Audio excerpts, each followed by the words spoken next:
Jangan sampai kita memilih pemimpin yang nanti hanya senangnya duduk di istana yang AC-nya dingin. Kalau kemarin nggak nyenyak, coba tanyain hari ini nyenyak nggak?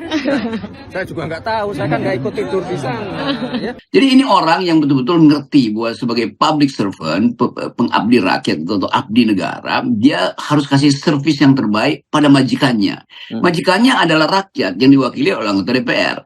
Tetapi kalau kita pakai itu di Indonesia, ya sama juga. Justru seringkali yang terjadi pejabatnya udah nyampe, anggota DPR-nya nggak nyampe, kan itu intinya. Assalamualaikum warahmatullahi wabarakatuh. Kembali lagi di channel Prayoga Muhammad. Gimana kabar kalian semua? Semoga baik-baik saja ya, dan dilancarkan segala rezekinya. Kita akan bahas lagi mengenai Pak Jokowi yang bertandang ke IKN. Beliau sampai nginep ya 3 malam di sana. Nah, malam pertama beliau menginap di sana, wartawan pun bertanya, gimana Pak, nyenyak atau tidak? Rasa-rasanya kurang nyenyak katanya kan. Nah, kita sebagai rakyat berharap ya, kenapa kok nggak nyenyak? Apa sih yang dipikirin gitu ya? Ternyata bukan rakyat juga sih. Ya nggak nyenyak aja, mungkin baru pertama kali gitu ya. Ya begitulah teman-teman semua. Kemarin juga beredar ya berita yang mengatakan bahwasanya tidak nyenyak karena AC-nya kenapa gitu. Nah, hal itu pun akhirnya banyak menuai komentar dari para netizen ya, dari para berita juga yang memberitakan mengenai Pak Jokowi tidak nyenyak tidur di IKN gitu ya. Dan sampai wartawan pun menanyakan itu kepada Gibran. Lagi-lagi ya jawaban Gibran seperti itulah, seperti kayak bapaknya kurang lebih. Nah teman-teman semua, di akhir periode Pak Jokowi ini malah justru semakin merosot ya. Maksudnya semakin acak-acakan ya. Beliau bingung karena sampai hari ini IKN belum ada investor yang masuk ya kan. Malah sampai bawa influencer dan itu dicibiri oleh banyak rakyat Indonesia. Nah coba kita lihat ya, kita dengarkan pidato beliau zaman dulu gitu ya, mengatakan seperti ini nih.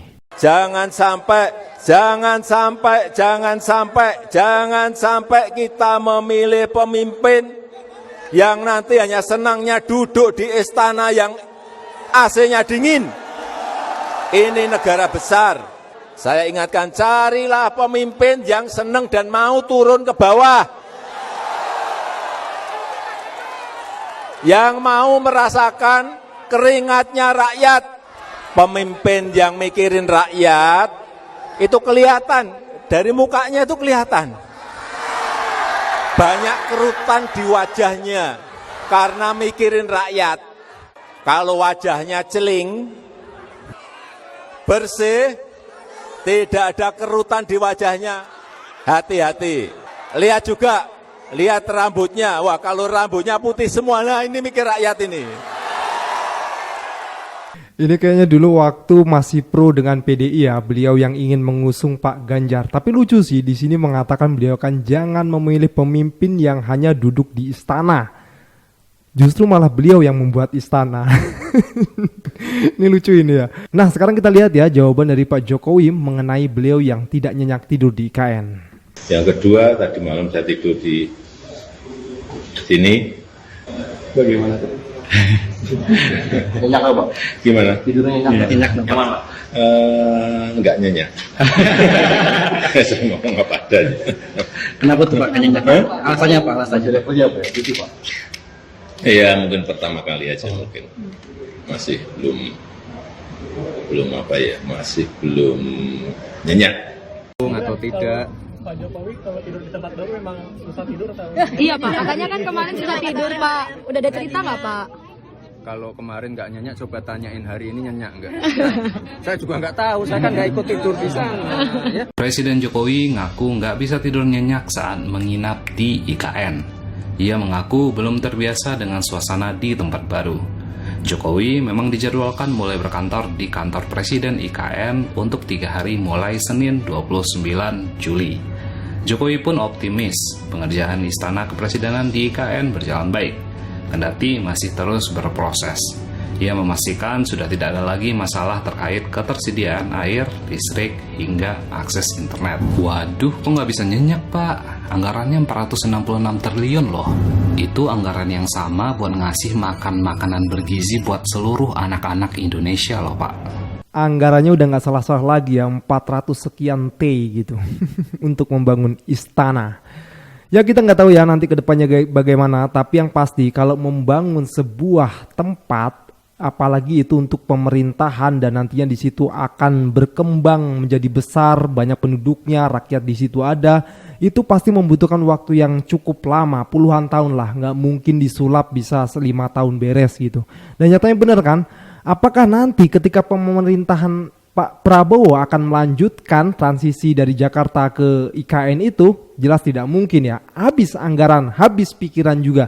Mending melakukan hal-hal yang positif lainnya untuk rakyat tentunya.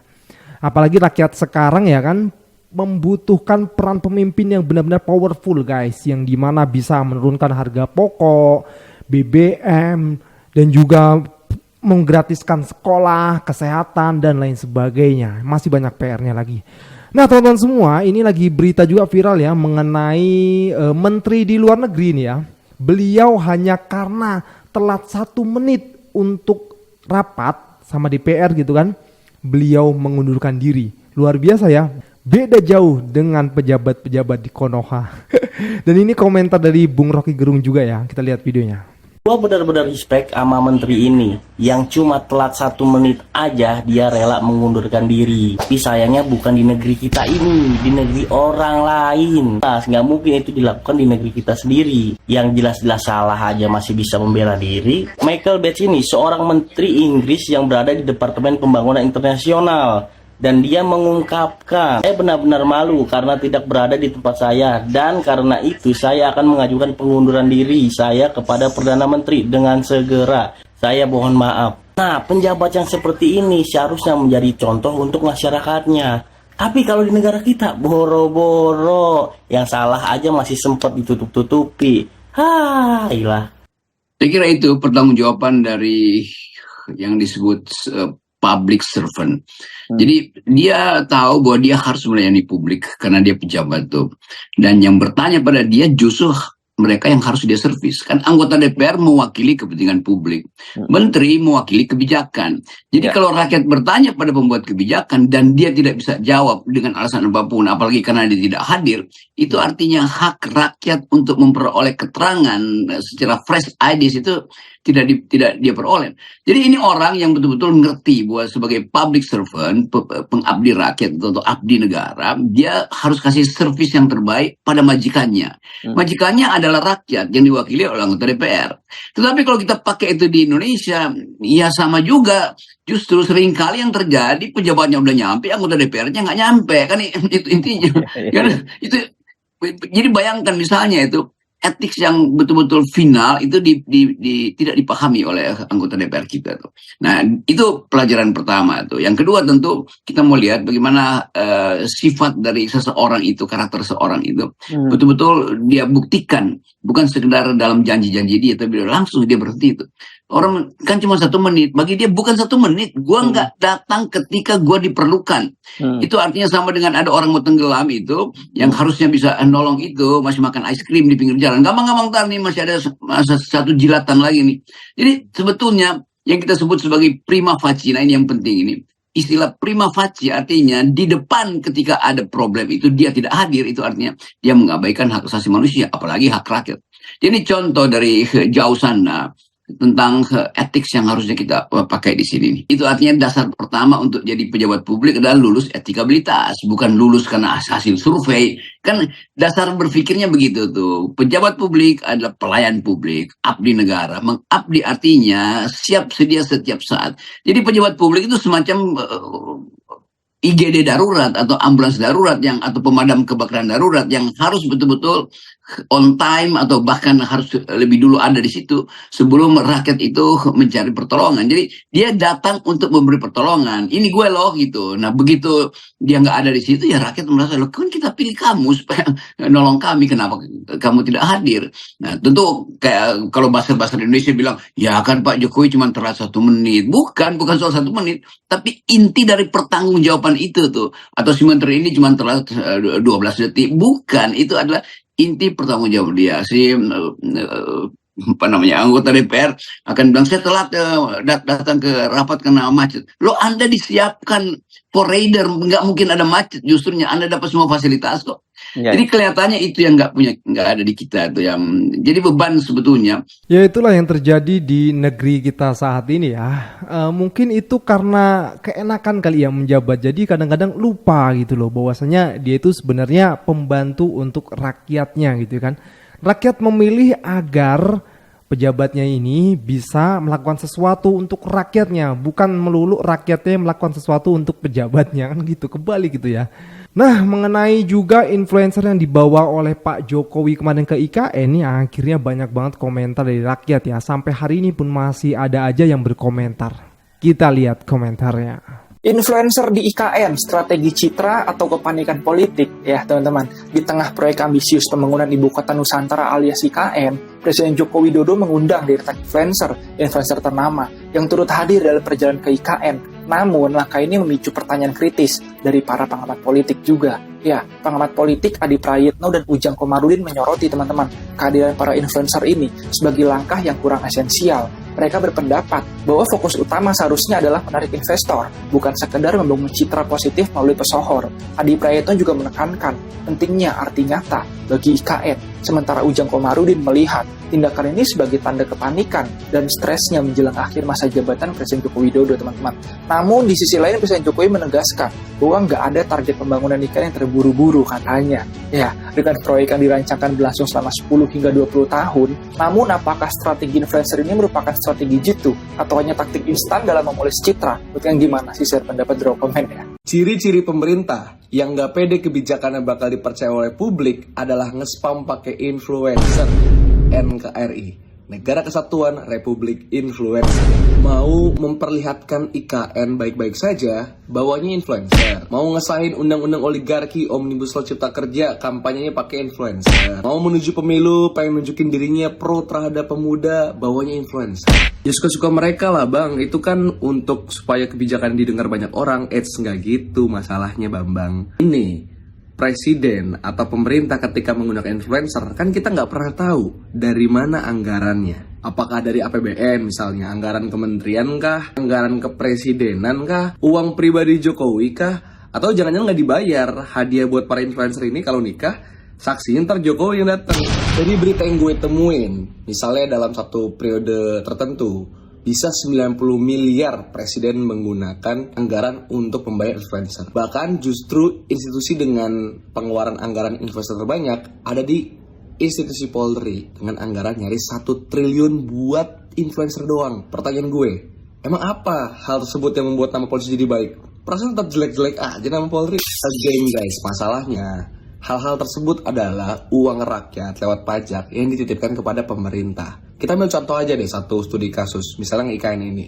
Asumsikanlah ngebayar Raffi Ahmad, Gading Martin, Nagita, Atta, saya 500 juta lah per orang dibayarnya.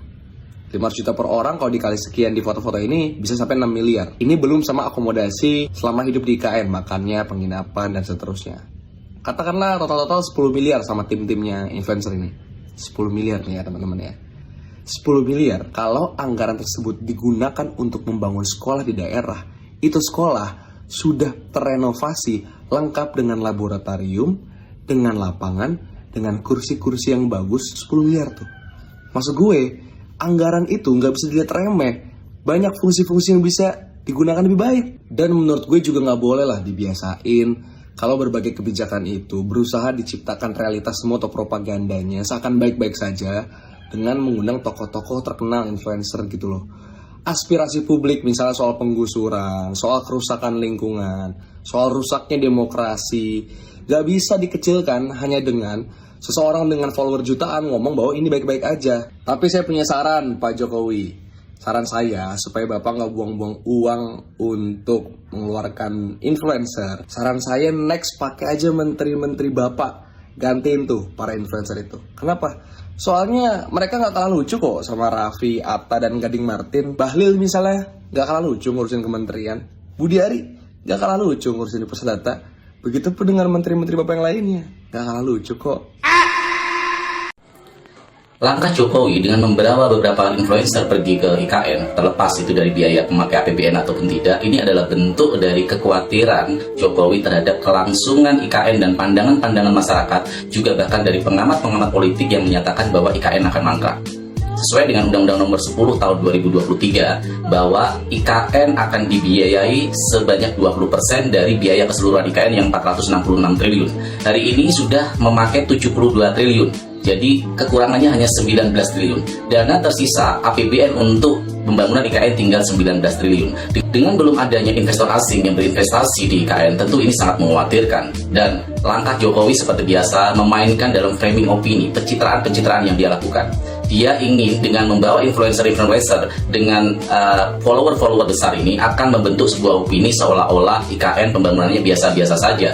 Padahal masyarakat tidak membutuhkan itu. Tetapi yaitu ciri khas Jokowi adalah memainkan dari sisi pencitraan. Ini juga terbukti bagaimana kinerja dia ketika dikulik secara empirik, secara nilai statistik, Jokowi sangat-sangat gagal dalam menjadikan Indonesia ini sesuai dengan janji kampanyenya. Kesejahteraan dari bidang ekonomi juga turun.